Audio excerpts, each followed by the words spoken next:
Hello दोस्तों, आप सभी का एक बार फिर से स्वागत है आपके अपने YouTube channel exams daily by Danish में। और आज मैं एक बार फिर से हाजिर हूँ आप तमाम लोगों के लिए यूपी टेट और सी टेट के लिए जो है बाल विकास एवं शिक्षा शास्त्र के कुछ महत्वपूर्ण प्रश्नों के साथ, जो कि आपकी प्राइमरी लेवल और जूनियर लेवल दोनों पे ही पूछे जाते हैं। 30 प्रश्न होते हैं उसमें। तो उसी से संबंधित जो है मैं कुछ प्रश्न लेके आया हूँ। लगभग प्रश्नों की संख्या 70 है। तो इस वीडियो के लास्ट तक बने रहिएगा। अगर आप मेरे चैनल पर नए हैं तो कृपया चैनल को सब्सक्राइब कीजिए, वीडियो को लाइक कीजिए, बेल आइकन को भी प्रेस कर दीजिएगा ताकि आगे आने वाली वीडियोस की नोटिफिकेशंस आपको मिलती रहें। चलिए पहला क्वेश्चन लेते हैं। वैयक्तिक भिन्नता का क्या अर्थ है? वैयक्तिक भिन्नता का क्या अर्थ है? देखिए, क्वेश्चंस ज़्यादा हैं, थोड़ा सा जल्दी जल्दी करेंगे। तो देखिए, वैयक्तिक भिन्नता जो होती है आपकी,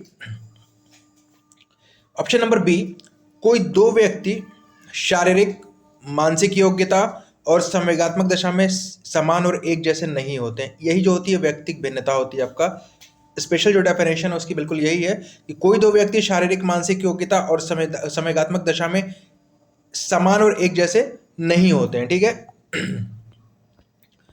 अगला प्रश्न है, वैयक्तिक भिन्नताओं का प्राथमिक कारण क्या है? तो वैयक्तिक भिन्नताओं का जो प्राथमिक कारण है वो आपका ऑप्शन नंबर डी है। देखिए, ऑप्शन नंबर डी क्यों है? क्योंकि हमेशा जब भी पढ़िएगा वैयक्तिक भिन्नता को, तो ये आनुवंशिकता और पर्यावरण के बीच जो जटिल पारस्परिक क्रिया होती है, ठीक है, ये उसी के कारण होता है। मतलब हेरिडिटी तो होता ही होता है, लेकिन जो माहौल आपको मिलता है उन दोनों की वजह से वैयक्तिक भिन्नता आपके अंतर्गत आती है। ठीक है। अगला प्रश्न है, एक व्यक्तियों में एक दूसरे से भिन्नता क्यों होती है? वंशानुक्रम और वातावरण के बीच जो अन्योन्य क्रिया होती है उसी के कारण। याद रखिएगा, अभी मैं बताऊं कि हेरिडिटी और अगर इन्वायरमेंट एक साथ आ जाता है तो ये आपका ऑप्शन बिल्कुल सही होगा। ठीक है ना, व्यक्तिगत भिन्नता के केस में। ठीक है। अगला प्रश्न है, व्यक्तिगत भेद पाए जाते हैं बुद्धि स्तर में, अभिवृत्ति में, गतिवाही। सिंपल सी बात है, इन सभी में जो व्यक्तिगत भेद होते हैं इन सभी चीजों में हो सकते हैं। ठीक है ना, इन सभी चीजों में हो सकते हैं व्यक्तिगत भेद। अगला प्रश्न है, मार्गरेट मीड के अनुसार व्यक्तिगत भिन्नताओं के लिए सबसे महत्वपूर्ण कारक है। जो मार्गरेट मीड हैं उनके अनुसार जो है, अगर व्यक्तिगत भिन्नता होती तो उसके लिए इनमें से कौन सा जो कारण है वो सबसे ज्यादा जिम्मेदार होता है? ठीक है, तो सांस्कृतिक जो कारण है उनके अनुसार, किसके अनुसार? मार्गरेट मीड के अनुसार। ठीक है ना, सांस्कृतिक कारण जो होता है वो सबसे ज्यादा उत्तरदायी होता है, सबसे ज्यादा महत्वपूर्ण होता है व्यक्तिगत भिन्नताओं के लिए। ठीक है। अगला प्रश्न है, हेरिडिटरी जीनियस नामक पुस्तक किसके द्वारा लिखी गई? ये जो है आपकी शिक्षक पात्रता परीक्षा जो हुई थी, ठीक है, शिक्षक पात्रता परीक्षा नहीं, सहायक अध्यापक भर्ती परीक्षा, सहायक अध्यापक भर्ती परीक्षा 2019 में यह प्रश्न पूछा गया था। ठीक है, 69,000 जो भर्ती हुई थी उसमें यह पूछा गया था। हेरिडिटरी जीनियस नामक जो पुस्तक है उसके लेखक कौन है? तो याद रखिएगा, गाल्टन है।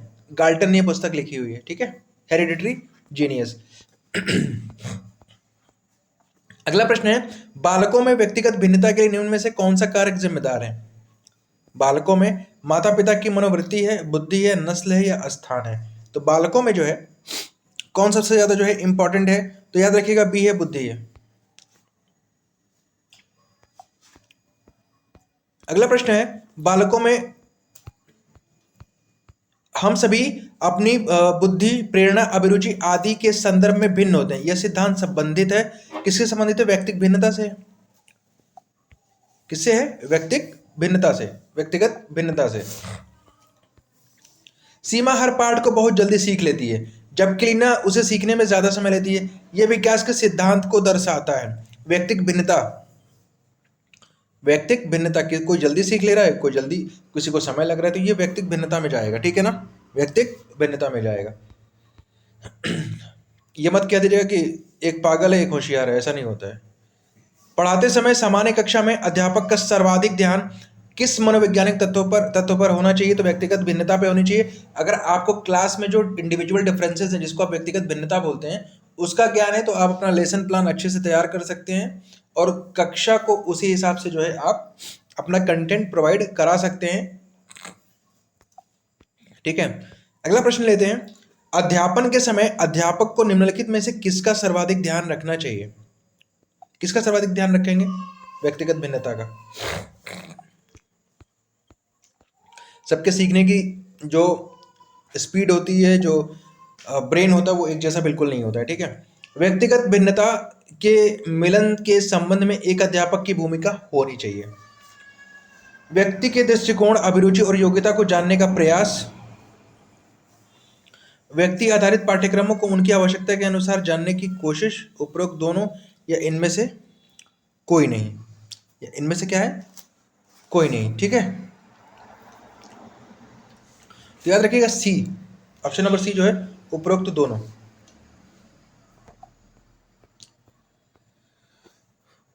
चिंतन प्रारंभ होने के लिए क्या आवश्यक है? चिंतन अगर प्रारंभ, देखिए अभी ये आगे, अभी तो व्यक्तिगत भिन्नता से कुछ प्रश्न चल रहे थे, अभी जो प्रश्न शुरू हो गए हैं आपके, ये एक अलग सा जो पार्ट है आपका, चिंतन, तर्क एवं कल्पना जो है उससे है ये। तो क्या होना चाहिए, अगर आप किसी भी चीज़ पे थिंकिंग करेंगे तो उसके लिए समस्या होनी चाहिए। अगर कोई समस्या होगी तो उस पर आप ज़्यादा सोचते हैं, ठीक है। चिंतन मानसिक क्रिया का क्या है? ज्ञानात्मक, भावात्मक, क्रियात्मक? सिंपल सी बात है, जो चिंतन है वो क्या है, ज्ञानात्मक पहलू होता है। भावात्मक मत लगा के आइएगा, चिंतन जो है वो मानसिक क्रिया का ज्ञानात्मक पहलू है। चिंतन संज्ञानात्मक पक्ष में एक मानसिक क्रिया है, यह कथन दिया गया। देखिए ये किसी की दी हुई परिभाषा है कि चिंतन संज्ञानात्मक पक्ष में एक मानसिक क्रिया है, यह कथन किसने दिया है? आपके ऑप्शन से ए डीवी द्वारा, बी गिलफोर्ड द्वारा, सी क्रूज द्वारा, या डी रॉस द्वारा, ठीक है। तो किसने दिया है? बी, ये डी है, रॉस के द्वारा। अगला प्रश्न है, जब बच्चे प्राप्त की गई सूचना की व्याख्या के लिए अपने अनुभवों के आधार पर सोचते हैं तो उसे क्या कहा जाता है? उसे क्या कहेंगे आप? तो उसे कहेंगे आप मूर्त सोच। क्या कहेंगे? मूर्त सोच, ठीक है।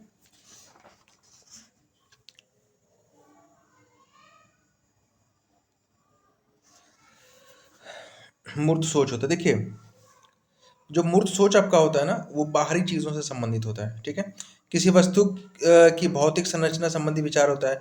मूर्त विचारों तथा अमूर्त विचारों संबंधी चिंतन होता है। संसारिक या भौतिक जगत से संबंधित होता है, इसका क्षेत्र जो होता है सीमित होता है, ठीक है।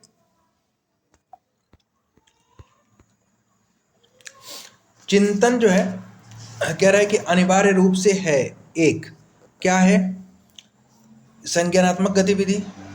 अब यहीं पे रुक जाना चाहिए, संज्ञानात्मक आ गया, चिंतन का संबंध संज्ञानात्मक पक्ष से ही है, संज्ञानात्मक गतिविधि यहाँ पे सही ऑप्शन है आपका।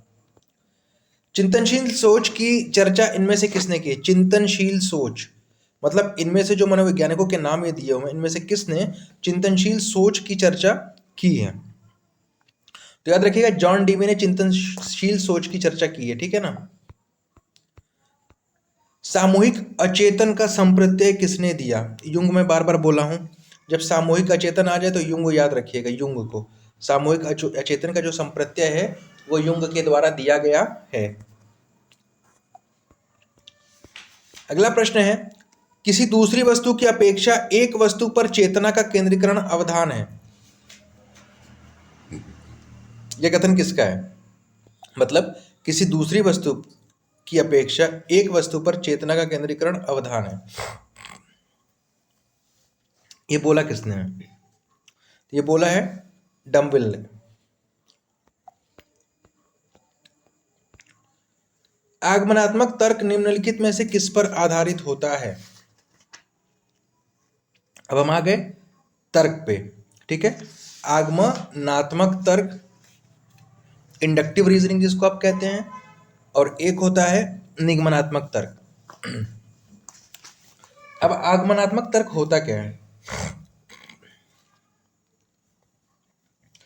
अगर सही से देखा जाए तो जो आगमनात्मक तर्क है उसको आप बोलते हैं खोज व अनुसंधान की विधि होती है। और अगर निगमनात्मक की बात करते हैं, डिडक्टिव रीजनिंग की बात करेंगे, तो ये जो होती है प्रयोग और प्रमाण की विधि होती है, ठीक है। आगमन, इस देखिए आगमन तर्क में जो है हम विशिष्ट तथ्यों से सामान्य निष्कर्षों तक पहुंचते हैं, ठीक है। विशिष्ट से सामान्य की तरफ जाना, ठीक है, और सामान्य से विशिष्ट की तरफ जाना वो होता है आपके निगमनात्मक तर्क में, ठीक है।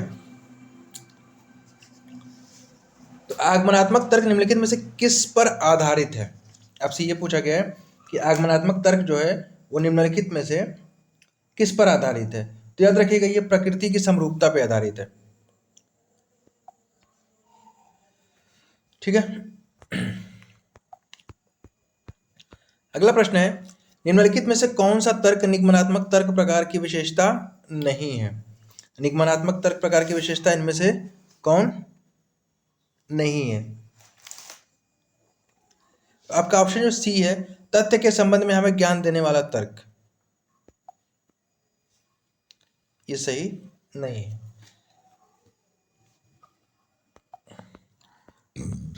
अगला है, आगमनात्मक तर्क के स्तरों में कौन सा शामिल नहीं है?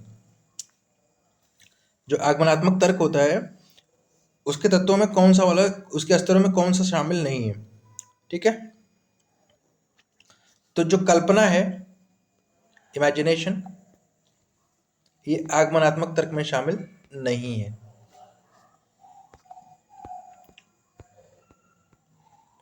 निगमनात्मक तर्कणा में शामिल है।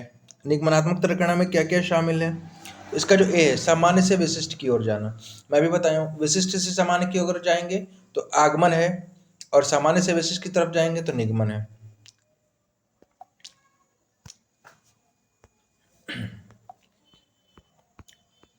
मनोचित्रण का संबंध है, मनोचित्रण, इसका संबंध किससे है? तो याद रखिएगा, जो मनोचित्रण है इसका संबंध है मन के प्रकार का अन्वेषण, मन के प्रकार का अन्वेषण, खोज। ठीक है, कल्पना के विकास के लिए, जो कल्पना है उसके विकास के लिए ज्ञानेंद्रियों को प्रशिक्षित करना चाहिए, कहानी सुनाना चाहिए, रचनात्मक प्रवृत्ति के विकास पर ध्यान देना चाहिए, और सिंपल सी बात है, उपरोक्त सभी क्रियाएं करनी चाहिए। तो क्या होना चाहिए इसमें? इसमें याद रखिएगा कि डी जो है, उपरोक्त सभी क्रियाएं करनी चाहिए, क्योंकि सभी जो है, सभी से जो है आपकी कल्पना में विकास होता है। कहानियां सुनेंगे, इमेजिनेशन आपका होगा। संगणन का सिद्धांत निम्न में से किसकी व्याख्या करता है? संगणन, जो अगला प्रश्न है आपका, कि संगणन का जो सिद्धांत है निम्न में से किसकी व्याख्या करता है? तो याद रखिएगा, जो संगणन का सिद्धांत है, संगणन अगर बात कर दी जाए तो वो स्मृति की व्याख्या करता है। संगणन का सिद्धांत, स से संगणन, स से स्मृति। ठीक है, स्मृति। समस्या समाधान का प्रथम चरण है, जो समस्या समाधान हम करते हैं उसका प्रथम चरण क्या होता है? तो प्रथम चरण हमेशा याद रखिएगा कि समस्या समाधान के लिए पहले तो आप समस्या की पहचान करेंगे ना, कि समस्या क्या है, तो उसका प्रथम चरण समस्या की पहचान करना होता है, समस्या समाधान का। ठीक है, अगला प्रश्न है, निम्नलिखित में से कौन सी समस्या समाधान की वैज्ञानिक पद्धति का पहला चरण है? समस्या के प्रति जागरूकता, ऑप्शन नंबर बी। ठीक है, समस्या के प्रति जागरूकता जो होगी वही समस्या समाधान की वैज्ञानिक पद्धति का पहला चरण है। अगर समस्या के बारे में जागरूक ही नहीं तो सॉल्व क्या करेंगे? ठीक है, संप्रत्यय निर्माण का प्रथम सोपान है। कोई भी संप्रत्यय अगर निर्माण होता है ना आपका, ठीक है, कोई संप्रत्यय बनता है आपका, तो उसका जो है पहला सोपान क्या होता है? ठीक है, पहला सोपान क्या है? तो याद रखिएगा, प्रत्यक्षीकरण। प्रत्यक्षीकरण जो है वो संप्रत्यय निर्माण का प्रथम सोपान है, प्रत्यक्षीकरण। समस्या समाधान में लक्ष्य प्रवणता के संप्रत्यय को किसने प्रस्तावित किया था? जो समस्या समाधान है, समस्या समाधान में लक्ष्य प्रवणता के संप्रत्यय को किसने प्रस्तावित किया था? तो याद रखिएगा, हॉल ने किया था। ठीक है, हॉल ने। अगला प्रश्न है, परिकल्पना है, परिकल्पना क्या है? तो परिकल्पना जो व्याख्या प्रदान करने वाला एक अनंतिम कथन, हाइपोथेसिस जो है, परिकल्पना व्याख्या प्रदान करने वाला एक अनंतिम कथन है। ठीक है, बच्चों के बारे में निम्नलिखित में से कौन से कथन सही हैं? बच्चे जानकारी के निष्क्रिय प्राप्त करते हैं, गलत बात है, बच्चे जानकारी के सक्रिय प्राप्त करते हैं। ठीक है ना, ठीक है, ये हो ही नहीं सकता, निष्क्रिय बोलेंगे बच्चा एक्टिव होता है। बच्चे समस्या समाधान करते हैं, बिल्कुल सही। बच्चे वैज्ञानिक शोध करता है, माना जाता है। बच्चे पर्यावरण के सक्रिय अन्वेषक है, तो बी सी डी बिल्कुल सही है इसका, ठीक है। एक समस्या सुधारक बच्चा, खाली स्थान, विचार के आधार पर कथनों की सच्चाई या संभावना का मूल्यांकन करता है। एक समस्या सुधारक बच्चा है तो किसके हिसाब से, सृजनात्मकता, तार्किक, अमूर्त, किसके हिसाब से वो समस्या का जो समाधान जो है वो करता है, संभावना का मूल्यांकन किसके हिसाब से करता है, तो याद रखिएगा वो तार्किकता के हिसाब से करता है, लॉजिक, ठीक है। यदि कोई शिक्षिका चाहे कि उसके विद्यार्थी समस्या समाधान कौशल प्राप्त कर लें, तो विद्यार्थियों को ऐसे क्रियाकलापों में लगाना चाहिए जिनमें हो पूछना, तर्क करना और निर्णय लेना, बहुविकल्पी प्रश्नों वाले स्तरीकृत कार्यपत्रक, प्रत्यास्मरण, रटना और समझना। रटने पे तो एनसीएफ ने मना कर रखा है। ड्रिल और अभ्यास, तो पूछना, तर्क करना और निर्णय लेना, इनमें से जो है कह रहा ना कि कोई शिक्षिका चाहती है कि समस्या समाधान करना, तो तर्क करना और निर्णय लेना जो है, तो उससे वो समस्या समाधान करने में जो है सफल होंगे, ठीक है। तो ए ऑप्शन सबसे सटीक है इसमें। व्याख्या, अनुमान और या अथवा नियंत्रण प्रकल्पना के लक्ष्य हैं। क्या लक्ष्य हैं? वैज्ञानिक पद्धति है।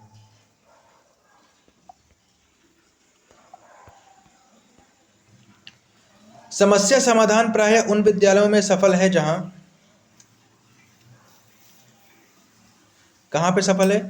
परिवर्तनशील लचीली पाठ्यचर्या है, ठीक है। जहां परिवर्तनशील और लचीली है, फ्लेक्सिबिलिटी है, वहां पे समस्या समाधान प्रायः उन विद्यालयों में सफल होते हैं, ठीक है। एकदम जो हम कहें वही करो, कोई लचीलापन नहीं, कोई फ्लेक्सिबिलिटी नहीं, तो वहां पे प्रॉब्लम होगी।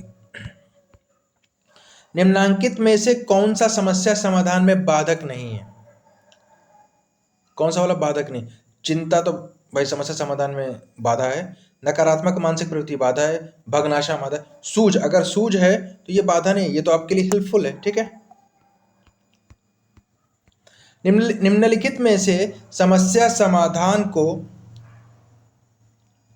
क्या बाधित नहीं करता है? समस्या का जब समाधान करते हैं तो उसको क्या बाधित नहीं करता है? क्या नहीं करेगा? ए, अंतर्दृष्टि। जो अंतर्दृष्टि है आपकी, वो समस्या समाधान को कभी बाधित नहीं करती है।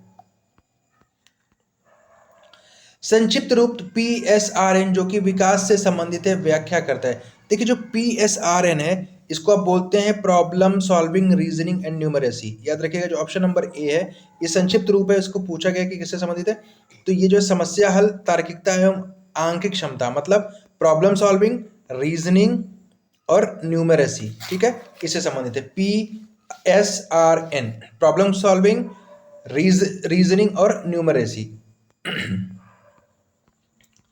सृजनात्मकता के जो जनक है, क्रिएटिविटी पे अब हम लोग आ गए। सृजनात्मकता के जनक कौन है, तो याद रखिएगा टॉरेंस है। टॉरेंस को जो सृजनात्मकता, क्रिएटिविटी का जनक माना जाता है। अलग अलग सोच वाले पैटर्न उन बच्चों की पहचान करते हैं जो, अलग अलग सोच वाले जो है, जो पैटर्न होते हैं वो किसकी पहचान करते हैं? सृजनात्मकता की। सृजनशीलता मौलिक परिणामों को अभिव्यक्त करने की एक मानसिक प्रक्रिया है।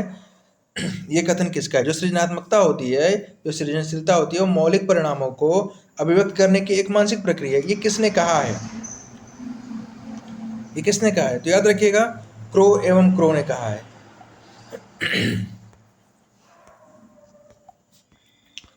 अगला प्रश्न है, सृजनात्मकता को फिल इन द ब्लैंक्स की अवधारणा से संबंधित माना जाता है। किससे माना जाता है?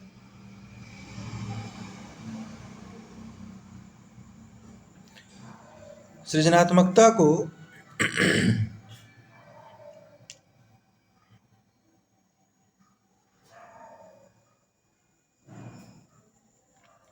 ये कथन किसका है?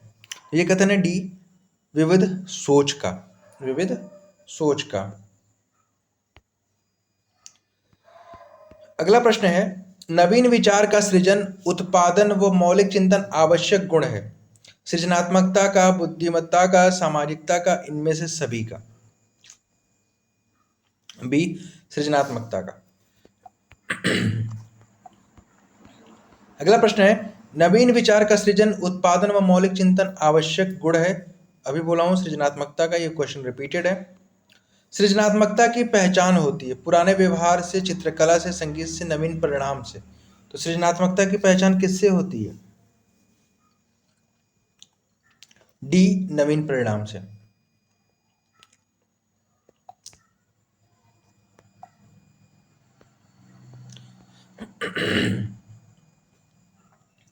सृजनात्मक शिक्षार्थी वह है जो, अब सृजनात्मक कौन है? तो याद रखिए इसमें जो ऑप्शन नंबर बी है आपका, बी पार्श्व लेटरल चिंतन और समस्या समाधान में जो अच्छा है, बी। निम्न में से कौन अधिगमकर्ता को अधिक स्वतंत्रता देता है? अधिगमकर्ता की अगर आप बात करेंगे तो उसको स्वतंत्रता सबसे ज्यादा कौन देता है? तो डी सृजनात्मकशीलता जो वाद है, जिसको आप सृजनशीलतावाद कहते हैं, वो अधिक स्वतंत्रता देता है। रूही हमेशा समस्या के एकाधिक समाधानों के बारे में सोचती है। इनमें से काफी समाधान मौलिक होते हैं। रूही किन गुणों का प्रदर्शन कर रही है? सृजनात्मक विचार। किसका कर रही है? सृजनात्मक अपसारी चिंतन नहीं, ये सृजनात्मक विचारक है। ठीक है,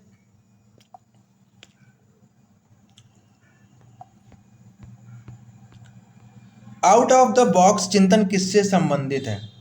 तो आउट ऑफ द बॉक्स जो है उसको आप बोलते हैं अपसारी चिंतन। देखिए, जेपी गिलफोर्ड और उनके सहयोगियों के द्वारा बुद्धि परीक्षण से संबंधित पदानुक्रमिक सिद्धांतों में एक सिद्धांत अपसारी चिंतन है, जिसके अंतर्गत ही आउट ऑफ बॉक्स चिंतन को शामिल किया जाता है।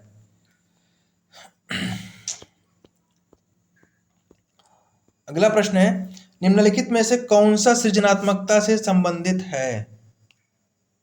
इनमें से कौन सा जो है वो सृजनात्मकता से संबंधित है? तो सीधी सी बात है, अपसारी चिंतन।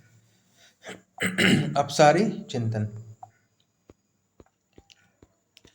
सृजनात्मकता मुख्य रूप से संबंधित है अपसारी चिंतन से। किससे?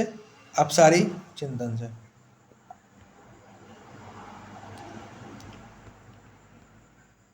निम्न में कौन सृजनात्मकता से संबंधित नहीं है? निम्न में कौन सृजनात्मकता से संबंधित नहीं है? तो सी याद रखिएगा, मितव्ययिता।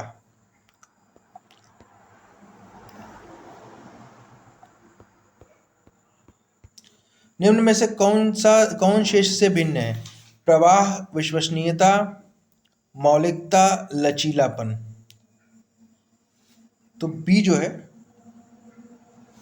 बी विश्वसनीयता का संबंध जो है इससे नहीं है।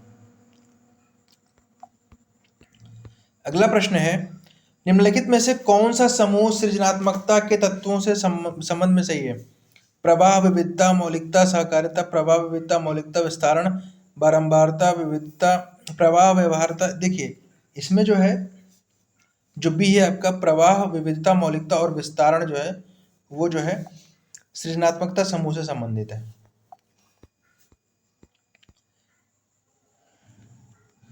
प्रवाह पूर्णता, व्याख्या, मौलिकता और लचीलापन के साथ संबंधित तत्व हैं। किसके? तो ए याद रखिएगा, प्रतिभा।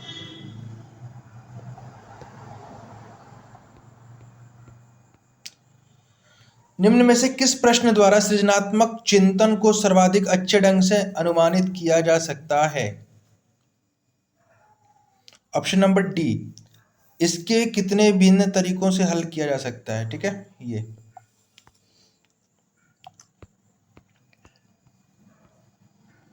जी वॉलस के अनुसार सृजनात्मक चिंतन का प्रथम चरण है। जी वॉलस के अनुसार सृजनात्मक चिंतन का प्रथम चरण होता है, क्या होता है? उद्भवन, उद्भासन, मूल्यांकन या उपक्रम।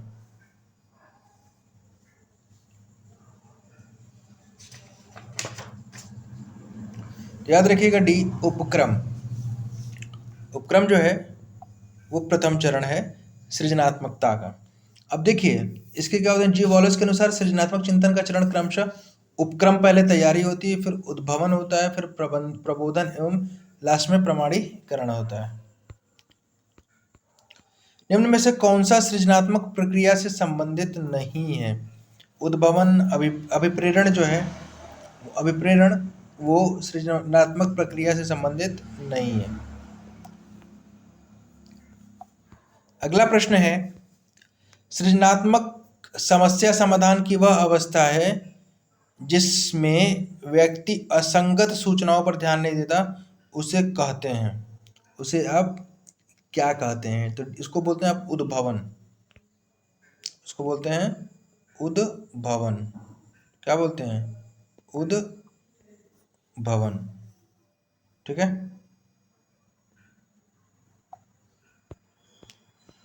अगला प्रश्न है, उत्सुकता परीक्षण निम्न में से किसका घटक है?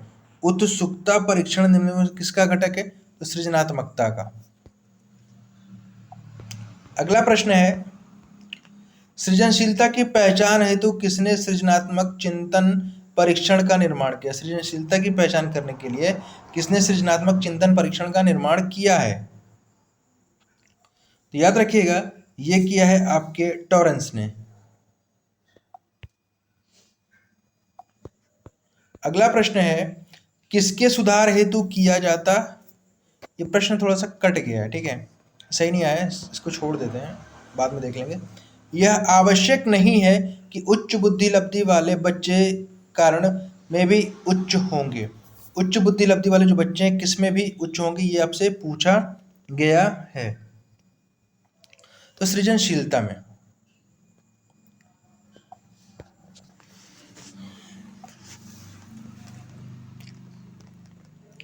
निम्नलिखित में से कौन सा कथन सही नहीं है?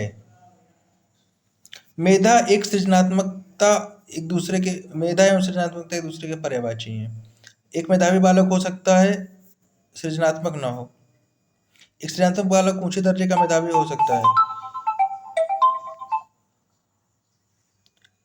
सृजनात्मकता का पोषण किया जा सकता है। तो कौन सा कथन सही नहीं है? आपका ऑप्शन नंबर जो ए है, मेधा एवं सृजनात्मकता एक दूसरे के पर्यायवाची हैं, ये कथन सही नहीं है।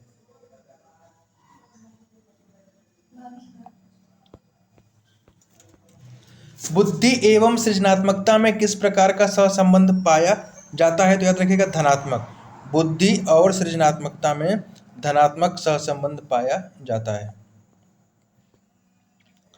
ये जो थे आज के लिए कुछ महत्वपूर्ण प्रश्न थे जो कि आपको exams daily by Danish channel के माध्यम से प्रोवाइड कराए गए हैं। ठीक है, एग्जाम्स डेली बाय दानिश, ठीक है, ये चैनल का नाम है।